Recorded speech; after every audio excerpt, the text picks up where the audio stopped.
No meio de uma das listas mais repetitivas de toda a Bíblia, acontece algo que não deveria estar ali. Gênesis 5 é uma genealogia, uma sequência interminável de nomes, idades e mortes. O padrão é sempre o mesmo, versículo após versículo. Fulano viveu tantos anos, gerou filhos e filhas, e morreu. E morreu. E morreu. A morte é o ritmo constante dessa lista, como um sino que dobra devagar, confirmando que o destino de todo homem é o mesmo, sem exceção. Mas então, no versículo 24, o sino para. E andou Enoque com Deus, e não apareceu mais, porque Deus o tomou. Não há registro de doença, não há funeral, não há túmulo. Um homem que existia simplesmente deixou de existir, mas não da forma que todos os outros deixaram. Ele foi tomado. Por quê? O que fazia de Enoque diferente de cada outro nome nessa lista? E o que o Novo Testamento revela sobre esse homem?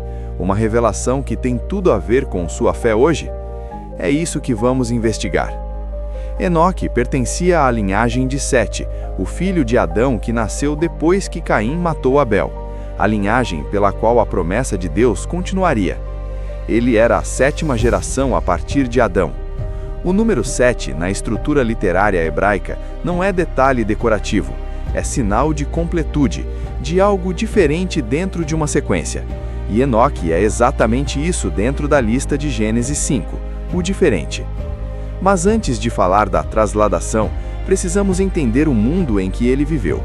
Era o período antediluviano, os séculos antes do dilúvio de Noé.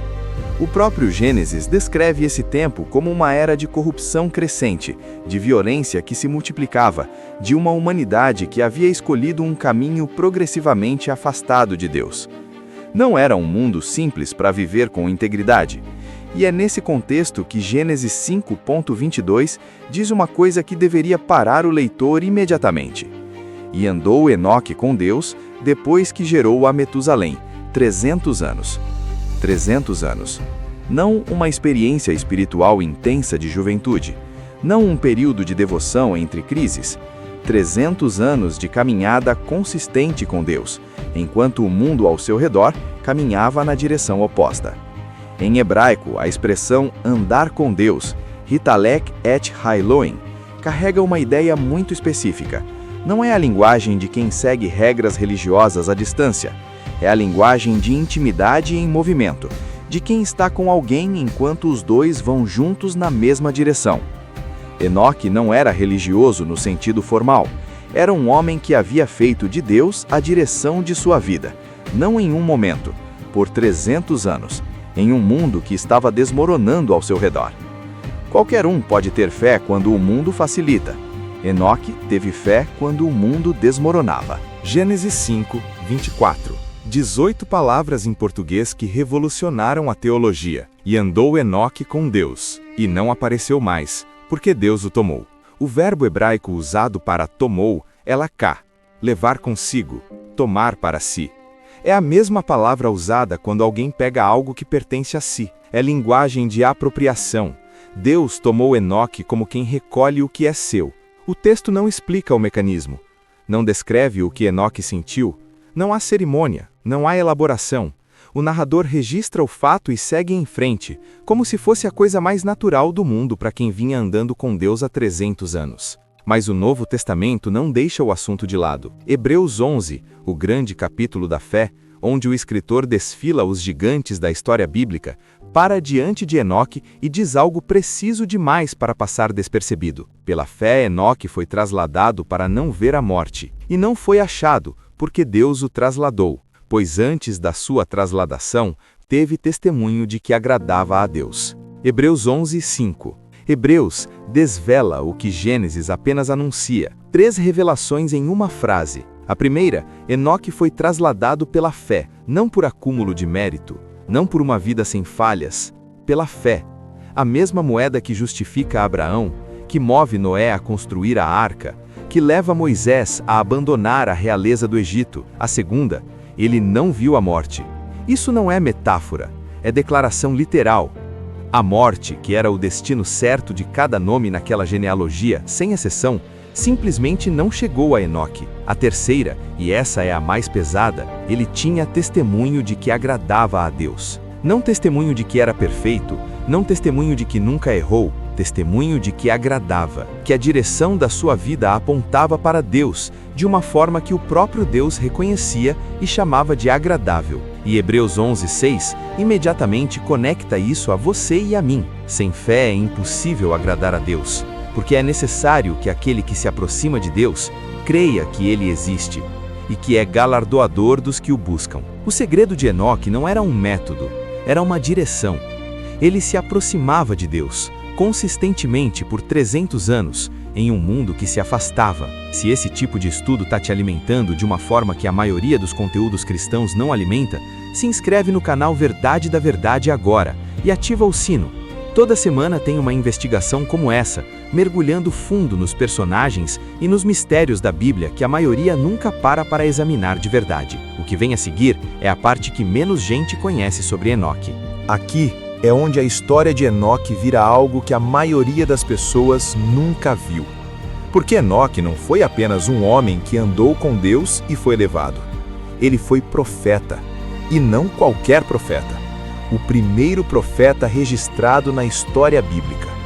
A Epístola de Judas, versículos 14 e 15, preserva para nós uma profecia que Enoque pronunciou, uma profecia que não está no Antigo Testamento canônico, mas que o apóstolo Judas, inspirado pelo Espírito Santo, registrou. E Enoque, o sétimo depois de Adão, profetizou também a respeito destes, dizendo: Eis que o Senhor vem com seus milhares de santos, para fazer juízo contra todos, e convencer todos os ímpios de todas as suas obras de impiedade. Pare aqui por um momento. Enoque era da 7ª geração depois de Adão. Era o início da história humana registrada. O Monte Sinai estava a séculos de distância. Moisés ainda não havia nascido. Isaías, Jeremias, Daniel, João, todos esses nomes eram futuros impossíveis de imaginar. E esse homem, nesse tempo, viu o fim. Viu o Senhor vindo com milhares de santos para o juízo final. Viu o encerramento da história antes de ela ter realmente começado. O primeiro a profetizar sobre a vinda do Senhor não foi Isaías, não foi Daniel, não foi João no Apocalipse. Foi Enoque, o 7º de Adão, o mesmo que andou com Deus por 300 anos, o mesmo que foi tomado sem ver a morte. E isso revela algo profundo sobre a natureza da caminhada com Deus. Enoque viveu tão dentro da perspectiva de Deus sobre a história, tão alinhado com o coração de Deus, que Deus lhe mostrou o fim antes de revelar a qualquer outro profeta na terra. A intimidade com Deus não é apenas paz interior, é clareza sobre o que realmente importa. Quem anda com Deus começa a ver como Deus vê. E isso nos leva a uma pergunta que teólogos discutem até hoje. A trasladação de Enoque, ser tirado antes do dilúvio que veio julgar o mundo, é um protótipo profético do arrebatamento da igreja? A estrutura é a mesma.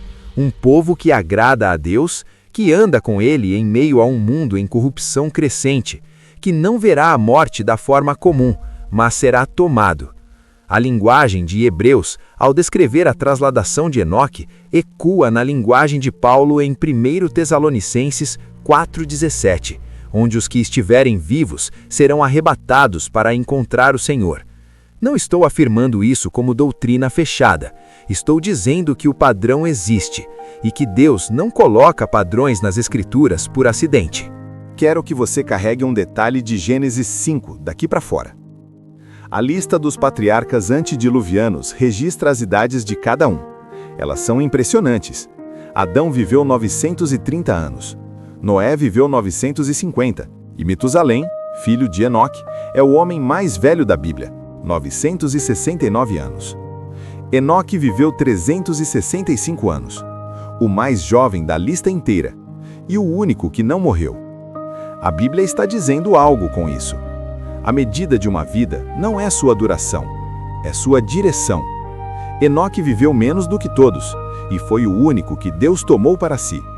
Porque Deus não estava medindo anos, estava medindo direção. E a direção de Enoque era inconfundível, consistente, inquestionável. 300 anos apontando para o mesmo lugar. Hebreus diz que ele agradava a Deus. Não que era perfeito, não que nunca errou, que agradava. E Hebreus conecta isso imediatamente à fé, àquela disposição de quem se aproxima de Deus, acreditando que Ele existe e que recompensa os que o buscam. Essa é a herança de Enoque para você. Não uma fórmula de trasladação, não uma técnica espiritual. Uma pergunta que só você pode responder com sua própria vida.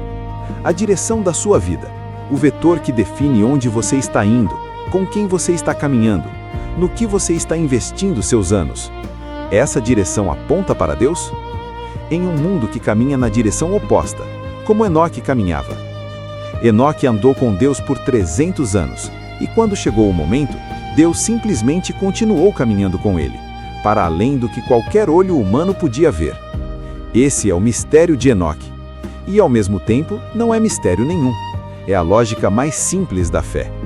Quem caminha com Deus, vai para onde Deus vai. Se esse estudo abriu uma camada da Bíblia que você ainda não havia visto, compartilha com alguém que vai querer ver também. E deixa nos comentários a sua resposta para essa pergunta. Você acredita que a trasladação de Enoque é um protótipo do arrebatamento da igreja? Por quê? Quero ler o que você pensa. Se inscreve no canal Verdade da Herdade e ativa o sino. A próxima investigação já está vindo.